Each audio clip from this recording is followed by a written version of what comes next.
सिंधी और सिंधी समाज की पहचान। चैप्टर 14। सिंध पर अरब आक्रमण के परिणाम। मध्ययुगीन काल में समाज की संरचना को सामंतवाद के रूप में वर्णित किया गया है, जिसका अर्थ है कि समाज की पूरी संरचना और आर्थिक और सैन्य संबंध भूमि के स्वामित्व और विभाजन द्वारा परिभाषित किए गए थे। सम्राट को पूरे देश का स्वामी माना जाता था। वह राजाओं की निष्ठा का ऋणी था, जिसके बदले में कई छोटे मुखिया और जागीरदार उनके प्रति निष्ठा रखते थे और उन प्रमुखों के अधीन जागीरदार और जमींदार होते थे। वरिष्ठों को उनके आश्रितों से श्रद्धांजलि, आज्ञाकारिता और वफादारी मिलती थी, और वे सभी किसी भी युद्ध के दौरान मानव और भौतिक सहायता प्रदान करने के लिए बाध्य हैं, और विजय श्रेष्ठ द्वारा उनके प्रयासों के लिए उपयुक्त रूप से पुरस्कृत किए जाते थे। इस व्यवस्था को अनुशासित अखंड मानना भूल होगी। अधिकांश समय सभी स्तरों पर घटकों के बीच तीव्र प्रतिद्वंद्विता और आपसी लड़ाई थी। युद्ध छेड़ने के लिए किसी कारण की आवश्यकता नहीं थी। ताकत का कारण एक कमजोर पड़ोसी के खिलाफ युद्ध छेड़ने के लिए पर्याप्त था। यह विद्रोह या दुश्मनी पीढ़ियों तक बनी रहती। लेकिन सभी युद्धों के दौरान आम विशेषता यह थी कि युद्ध में केवल सेनाएं ही शामिल थीं और युद्ध में नागरिक आबादी शामिल नहीं थी। वे अपने जीवन की सामान्य गति के साथ चलते रहे, भले ही शासक कोई भी हो। एकमात्र अंतर यह था कि कबीले का मुखिया नए शासक के प्रति निष्ठा की शपथ लेगा और उसे वार्षिक श्रद्धांजलि देने के लिए सहमत होगा। सभी परिवर्तनों ने शासक वर्गों को प्रभावित किया। यदि केंद्र में सत्ता पर पकड़ थोड़ी ढीली दिखाई देती तो छोटे राजा और सरदार अपनी स्वतंत्रता की घोषणा कर देते और केंद्रीय सत्ता के पुनः स्थापित होने की स्थिति में कर देना फिर से शुरू कर देते। जब मोहम्मद बिन कासिम ने सिंध पर आक्रमण किया, तब इस्लाम एक नया धर्म था। विभिन्न अरब कुलों को एक ही समाज में एक साथ जोड़ दिया गया था और उनमें अपार ऊर्जा और उत्साह का आरोप लगाया गया था। पहली बार क्षेत्रीय लाभ और विस्तार में नए धर्म के प्रसार का एक आयाम शामिल था, और यह संयोजन एक शक्तिशाली शक्ति साबित हुआ और कई पुराने साम्राज्य इसके बढ़ते हिमस्खलन के खिलाफ गिर गए। लेकिन यह कहा जा सकता है कि समय के दौरान मुख्य उद्देश्य क्षेत्रीय लाभ था और विद्रोह केवल एक पतली लिबास बनकर रह गया। यह एक तथ्य है कि जिन लोगों ने इस्लाम को एक विश्वास के रूप में स्वीकार किया था, उन पर उपहारों और उपाधियों की बौछार की गई। उन्हें संरक्षण कर, जजिया कर देने से छूट दी गई थी।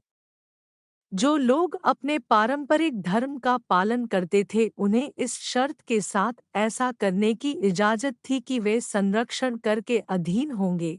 मोहम्मद बिन कासिम को उनके चाचा यूसुफ बिन हज्जाज द्वारा लिखे गए कई पत्रों से यह तथ्य स्पष्ट होता है।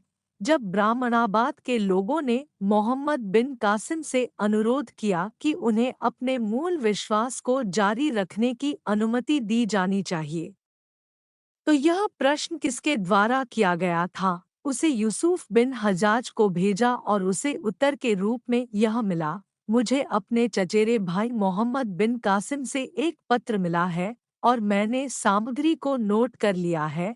जहाँ तक बौद्ध पुजारियों और उनके समुदाय के नेताओं के अनुरोध का संबंध है कि उन्हें अपने पंथ व्यवसाय का पालन करने और अपने पूजा स्थलों की मरम्मत और रखरखाव करने की अनुमति दी जाए। मुझे लगता है कि हमारे पास संरक्षण कर की वसूली से परे कोई शक्ति नहीं है, क्योंकि उन्होंने हमारी निर्भरता को स्वीकार कर लिया है। उनके जीवन या वित्तीय मामलों में हस्तक्षेप करने की कोई शक्ति नहीं है।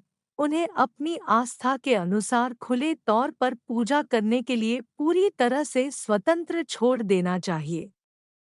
यह भी एक तथ्य है कि मोहम्मद बिन कासिम को जहां कहीं प्रतिरोध का सामना करना पड़ा, प्रतिशोध के रूप में उसने मंदिरों को नष्ट कर दिया और उसी स्थान पर मस्जिदों का निर्माण किया जहां लोगों ने उनके सामने आत्मसमर्पण कर दिया।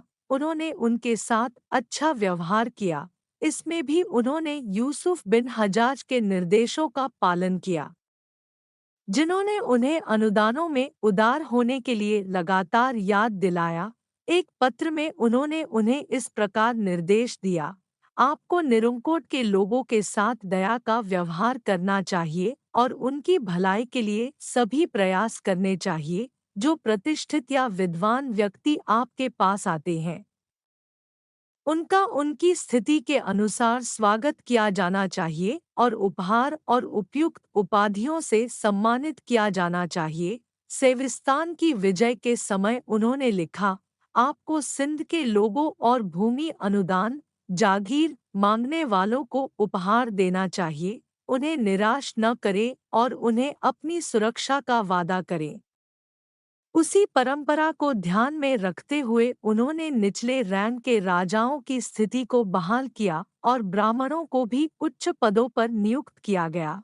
जब उन्हें उनकी दक्षता के बारे में विश्वास हो गया तो उन्होंने ब्राह्मणों को उनकी क्षमता के अनुसार विभिन्न प्रशासनिक पदों पर नियुक्त करने में संकोच नहीं किया।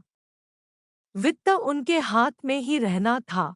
युद्ध के दौरान पीड़ित छोटे व्यापारियों और कारीगरों को 12 दिरहम का भुगतान किया गया और उन्हें उचित मुआवजा दिया गया।